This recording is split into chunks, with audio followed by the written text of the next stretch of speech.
I could feel my heart drop when I first saw it. There it was, parked squarely across my driveway, as if my property was nothing more than an extension of the street. It wasn't just any car. Mind you, it was that damn SUV from Karen down the block. You know, the type thinks the HOA rules are a personal Bible, and everyone else is just leave-wying in her world. Now, she'd taken it to the next level. Blocking my driveway was one thing, but this was a new low. I stood there for a minute, my coffee in hand, just staring at the gleaming metal beast. It didn't even look like a mistake. It looked intentional, like she was sending me some kind of message. And trust me, if there was one thing Karen loved to do, it was send messages, especially if it meant controlling the neighborhood. This wasn't the first time I'd had to deal with Karen, but this, blocking my driveway, it was something new. The HOA had always been a headache, sure, but Karen took it to another level. She'd already slapped me with fines for dumb stuff like my trash cans being viewable for an hour after pickup, a rogue dandelion she claimed was an eyesore, and don't even get me started on the windblown leaf pile that she said was a pest hazard. None of this ever broke any rules, of course, but Karen, well, she treated that HOA manual like it was the Constitution, and she was the Supreme Court judge. I tried to take a breath, thinking, maybe it's a mistake. Maybe someone else parked here by accident. But no, I walked closer, and there it was, the personalized vanity plate KWNB. Of course, it was hers. Subtle. I looked around the driveway. Karen had parked right at the ramp, blocking any chance for me to back out. No, it wasn't an accident. She was doing this on purpose. I could feel my patience wearing thin. I could have called a tow truck right then and there, but, of course, in this neighborhood, the HOA had its own ridiculous rules, and I'd have to go through a 3-step approval process, something Karen herself had put in place when she was HOA treasurer. I marched over to her house, knocked on her door. I wasn't in the mood for pleasantries, but I tried to keep it calm. She answered, but of course, she had that smug little look on her face, like she was doing me a favor just by talking to me. Yes, she snapped, like I was some telemarketer trying to sell her life insurance. I smiled as best as I could. Hey Karen, your car is blocking my driveway. Would you mind MOVYing it? She blinked slowly, like I was asking her to solve a Rubik's Cube. I don't see the issue, she said, almost patronizing. You're not leave-wying, are you? It took everything in me not to lose it right there. Well, I can't leave if I'm blocked in, Karen. That's kind of the point of HOV-wying a driveway. But of course, she wasn't HOV-wying it. I'm in the middle of something important. Maybe later. And she shut the door in my face. Just like that. As if I wasn't even worth her time. I stood there, stunned for a moment. Did she just? I felt my jaw go slack. It was like the world paused. Was she serious? She just dismissed me, as if I was some annoying door-to-door salesman? I could feel my blood pressure rising. And then, it hit me. The HOA manual right there in my mind, Section 4, Subsection 3. Residents shall not impede vehicular access to driveways, garages, or private parking areas. I pulled out my phone and checked. Yep, there it was. Plain as day. She was in violation, and she knew it. But what good was a rule when the person enforcing it thought they were above it? I retreated back to my house, the wheels in my head turning. I considered the usual petty stuff, maybe park my trash cans just an inch over the property line, let my lawn grow just a bit longer than she'd like. But I knew that wouldn't be enough. I needed something bigger, something that would make her see just how out of control she was.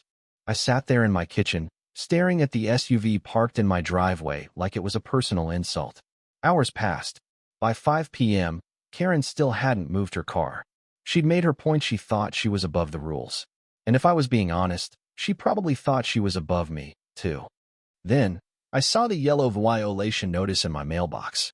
Of course, another petty thing. This time for the recycling bin not being in the approved spot. I couldn't believe it. The bin had been in the exact same place for 2 years without any issue. Now, I was dealing with a full-fledged Karen power trip. I needed a plan, and I needed it fast. Over the next few days, Karen stepped up her HOA patrols, measuring lawns, inspecting porch lights, and making notes like she was some sort of neighborhood police force. Every time she passed my house, she'd give it a little extra scrutiny.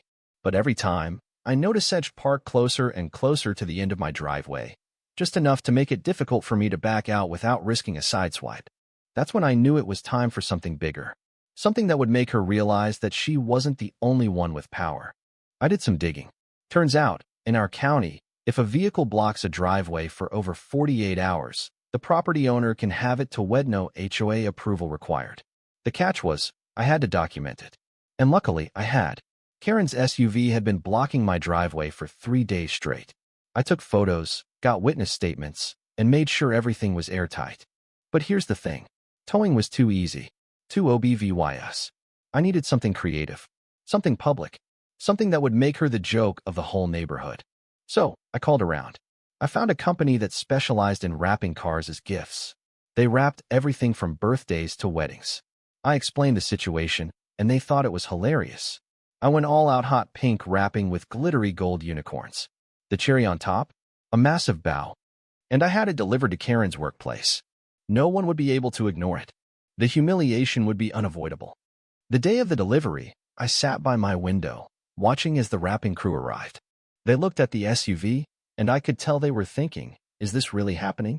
Within an hour, the SUV was transformed from an eyesore into a glittering monstrosity. I followed them discreetly, heart pounding with anticipation. Karen worked at a local real estate office perfect.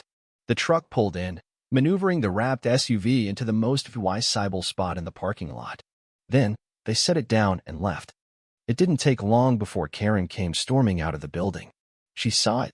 She froze for a moment, and then near rage.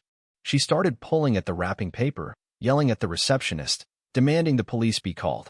I could hear her shrieking from across the street. The whole scene was like something out of a sitcom. People started recording. It went viral. The video spread through the neighborhood faster than wildfire. And Karen? She became the laughingstock of the entire block. But it didn't end there.